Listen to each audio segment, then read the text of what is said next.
नमस्कार और स्वागत है तमाम दोस्तों का एक बार फिर से स्पोर्ट्स टॉक पर। तो कल से उस टूर्नामेंट की शुरुआत हो रही है जिसका इंतजार हम लंबे समय से कर रहे थे, क्योंकि गौतम गंभीर के एरा की शुरुआत होने जा रही है। भारतीय टीम श्रीलंका के खिलाफ में 3 T20 मैचेस खेलेगी, फिर 3 एक दिवसीय अंतर्राष्ट्रीय मैच, और तीनों T20 मैच पल्ले में खेले जाएंगे। तीनों एक दिवसीय अंतर्राष्ट्रीय मैच जो है वो खेला जाएगा कोलंबो में। लेकिन 5 बड़े सवाल हैं गौतम गंभीर से टीम इंडिया से, और वाकई में गौतम के सामने में ये गंभीर चुनौती है जिस पर नजर गौतम गंभीर की जरूर होगी। कौन से ये 5 सवाल हैं जो कि आज हम टीम इंडिया से पूछ रहे हैं और टीम इंडिया को इसके जवाब आने वाले समय में जरूर देने होंगे, इसी पर चर्चा करेंगे। और ये 5 सवाल की शुरुआत करते हैं। सबसे पहले चर्चा करेंगे सूर्य कुमार यादव की, क्योंकि सूर्य कुमार यादव कप्तान बने। हार्दिक पांड्या जो कि कप्तान बन सकते थे, उनसे वाइस कैप्टनसी भी ले ली गई।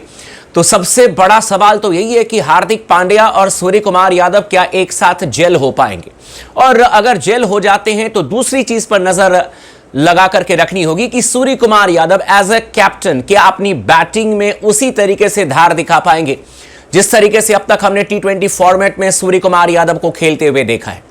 यानी कि पहले तो हार्दिक पांड्या सूर्य कुमार यादव जेल करें, और उससे भी बड़ा सवाल यह है कि क्या Surya Kumar Yadav as a proper batter उसी तरीके से बैटिंग करेंगे जैसे कि T20 फॉर्मेट में जब वो कप्तान नहीं थे, रोहित शर्मा की कप्तानी में खेल रहे थे या हार्दिक पांड्या की कप्तानी में खेल रहे थे, क्या उसी अंदाज में अपनी कप्तानी में खेलेंगे। हालांकि एक सैंपल साइज में आपको क्या कहते हैं उसे आंकड़ा बता देता हूं।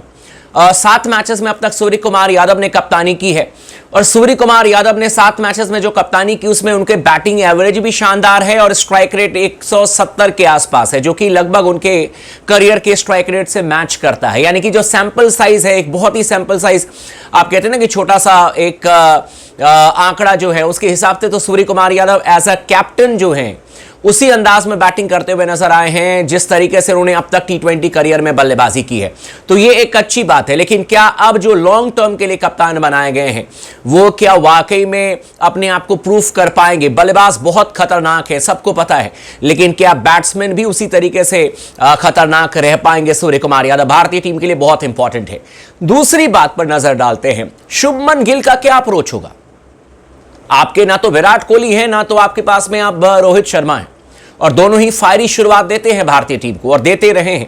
लेकिन शुभमन गिल का क्या अप्रोच रहेगा? शुभमन गिल के आंकड़े पर नजर डालें तो उनका जो ओवर और करियर स्ट्राइक रेट है वो 139 के आसपास है, जो कि मैं ये नहीं कहूंगा कि बहुत ज्यादा फायर पार दिखाया शुभमन गिल ने। कुछ पॉजिटिव्स भी नजर आए हैं, लेकिन क्या इंटेंट शुभमन गिल का बदल पाएंगे गौतम गंभीर? क्या उनको एक फायरी ओपनर बैट्समैन के तौर पर स्टैब्लिश कर पाएंगे गौतम गंभीर? क्योंकि जिम्मेदारी तो उनको काफी ज्यादा दे दी गई है, वाइस कैप्टन बनाया गया शुभमन गिल को। लेकिन क्या शुभमन गिल यशस्वी जायसवाल को मैच कर पाएंगे? और मैच करने की बात यह है कि क्या उसी इंटेंट से बैटिंग करेंगे? क्या अपने माइलस्टोन को साइड में रखते हुए शुभमन गिल क्या एक अलग लेवल पर एक अटैकिंग अप्रोच के साथ में बल्लेबाजी करते हुए नजर आएंगे, या फिर अपने रन को पहले देखेंगे और उसके बाद टीम को देखेंगे? इस पर हमारी नजर रहेगी। तो शुभमन गिल का क्या इंटेंट रहता है, क्या अप्रोच रहता है, इस पर भी नजर बना करके रखिएगा।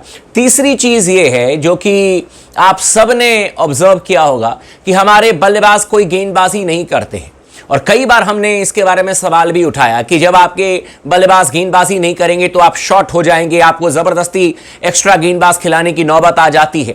तो अब जो नया एरा की शुरुआत हो रही है गौतम गंभीर के टेन्योर में, इसमें यह भी देखना है कि क्या यशस्वी जायसवाल हो गए, या जैसे रेयान पराग आए हैं, या मान करके चले कि कोई फॉर एग्जांपल कप्तान सूर्य कुमार यादव भी क्या एक आध ओवर नेट पर बॉल डालेंगे या मैच में डालने की काबिलियत रखेंगे? क्योंकि ये बहुत इंपॉर्टेंट चीज है। आपके बल्लेबाज भी अगर गेंदबाजी कर लेते हैं, एक आध ओवर अगर डाल देते हैं, तो उससे टीम का बैलेंस बहुत शानदार हो जाता है। और इसीलिए नजर इस पर भी बनाकर रखिएगा कि गौतम गंभीर के समय में क्या नेट पर बल्लेबाज गेंदबाजी करते हुए नजर आएंगे। इसके अलावा चर्चा करते हैं कि किस कॉम्बिनेशन के साथ में कितने सारे ऑलराउंडर्स भारतीय टीम में खेलते हुए नजर आएंगे, क्योंकि जिस तरीके से हमने रोहित शर्मा की कप्तानी में वर्ल्ड कप जीता उसमें हमने मैक्सिमम ऑलराउंडर्स को खिलाया था, जैसे कि हार्दिक पांड्या हो गए, इसके अलावा आपके पास में अक्षर पटेल थे, रविंद्र जाडेजा थे, ये तीनों ऑलराउंडर थे। इस समय भी देखें तो श्रीलंका के दौरे पर मैक्सिमम ऑलराउंडर्स को हमने रखा है। अक्षर पटेल हैं, हार्दिक पांड्या हैं, शिवम दुबे हैं, रियान पराग हैं, वॉशिंगटन सुंदर हैं, ये सभी ऑलराउंडर हैं। लेकिन क्या हम मैक्सिमम ऑलराउंडर को अपनी टीम में भर देंगे या फिर ऑलराउंडर्स का जो कद है उसको कम करेंगे और हम एक एक्सपर्ट्स बैट्समैन को लेकर के आएंगे, एक्सपर्ट गेंदबाज के साथ में जाएंगे? यानी कि जो एक कहावत है ना कि jack of everything master of nothing, तो क्या हम मैक्सिमम ऑलराउंडर को अपनी टीम में रखेंगे, उनकी भूमिका को ज्यादा महत्व देंगे, या फिर हम मास्टर्स को रखेंगे, यानी कि जो एक्सपर्ट्स बैट्समैन है उनको रखेंगे और जो एक्सपर्ट्स गेंदबाज हैं उनको रखेंगे और एक या दो ऑलराउंडर रखेंगे? यह भी देखना होगा कि गौतम गंभीर के समय में किस कॉम्बिनेशन के साथ में टीम इंडिया जाती है। और आखिरी सवाल है कि रिंकू सिंह जैसे बल्लेबाज को क्या भारतीय टीम फिर से ड्रॉप कर देगी शिवम दुबे को खिलाने के लिए? हालांकि मेरे प्लेइंग 11 में शिवम दुबे नहीं है, मैं रिंकू सिंह को जरूर खिलाना चाहता हूं, लेकिन एक ऐसा बल्लेबाज जिसने कि इस साल तकरीबन 180 के स्ट्राइक रेट से और 80 के एवरेज से रन बनाया है, वो वर्ल्ड कप में नहीं खेले। लेकिन गौतम गंभीर क्या रिंकू सिंह को ड्रॉप करेंगे या लगातार खिलाएंगे? और लगातार खिलाने का मतलब यह है कि क्या बड़े टूर्नामेंट में भी खिलाएंगे? क्या 2026 के लिए रिंकू को नहीं तैयार किया जाना चाहिए? इस पर भी नजर बना करके रखेगा। तो ये 5 सवाल है। सबसे पहले Surya Kumar Yadav as a captain किस तरीके से बैटिंग करेंगे? इसके अलावा आपके शुभमन गिल का इंटेंट कैसा रहता है? इसके अलावा देखें तो तीसरे नंबर पर रिंकू सिंह को किस तरीके से आप इस्तेमाल करते हैं, इस पर भी नजर बना करके रखेंगे। एंड देन ऑलराउंडर्स कितने सारे आप अपनी टीम में खिलाते हैं, यह भी एक बहुत इंपॉर्टेंट चीज है जिस पर कि भारतीय टीम जो है वो यकीनन नजर बना करके रखेगी। और साथ ही साथ हमारे बल्लेबाज जो हैं वो क्या नेट पर गेंदबाजी करेंगे, मैच में गेंदबाजी करेंगे, इसको लेकर के भी हमारा पूरा का पूरा ध्यान होना चाहिए कि किस कॉम्बिनेशन के साथ में, किस तरीके से भारतीय टीम जो है वो अपने आप को तैयारी करती है। लेकिन आपको क्या लगता है, आपके हिसाब से क्या भारतीय टीम पूरी तरीके से तैयार है श्रीलंका दौरे के लिए? क्या ये जो 5 सवाल हैं वो जायज हैं या नहीं है? आप हमें कमेंट करके जरूर बताइएगा। एक और चीज है जिस पर कि हमारी नजर रहेगी और वो बहुत सिंपल सी चीज ये है कि जो हमारे कोच गौतम गंभीर ने कहा कि happy dressing room is a winning dressing room. जिस तरीके से खबरें चल रही हैं मीडिया में कि ये खुश नहीं, वो खुश नहीं, इनको कप्तान बनना था, उनको ये बनना था, इन तमाम चीजों को गौतम गंभीर किस तरीके से साइडलाइन करते हैं, सोशल मीडिया को किस तरीके से साइडलाइन करते हैं और उसके बाद अपनी टीम को आगे लेकर के चलते हैं। क्योंकि भाई 15 अलग अलग पर्सनैलिटी के खिलाड़ी आते हैं एक ड्रेसिंग रूम में, सबकी अलग सोच होती है, सबका एक अलग काम होता है, लेकिन सबको साथ में लेकर के चलना ये आसान काम नहीं है गौतम गंभीर के लिए।